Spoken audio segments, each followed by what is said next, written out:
If God's purpose can be accomplished regardless of what I do, why do I need to obey? That is the question we should all be asking ourselves as we complete the first chapter of Jonah.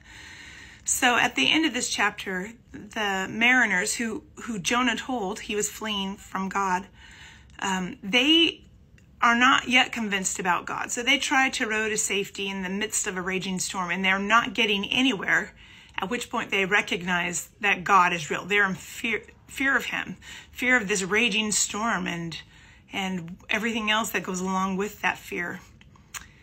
And they finally ask Jonah, what are we supposed to do to calm the storm? And Jonah tells them, throw me into the sea. At which point they pray to God and say, we don't want to do this. Don't put any blame on us. We're trying to preserve life, unlike Jonah, who was not trying to preserve life. So they throw him into the sea, and it says that the raging sea stilled immediately, at which point it says they had even greater fear, greater awe, reverential awe of God, and they made vows and sacrifices to God.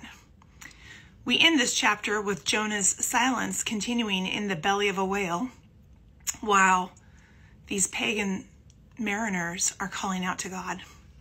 I think it's really interesting, and this actually goes back to Luke chapter 19, where Jesus has the triumphal entry, and people tell him to make his disciples be quiet, and he says, even if they don't speak, the rocks will cry out.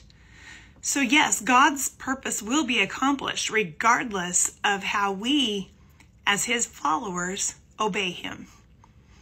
It will be done. But we are called to be Christ-like. And Christ-like means obedience to the point of death, as we see in Philippians 2, even death on a cross. That does not mean doing our own thing.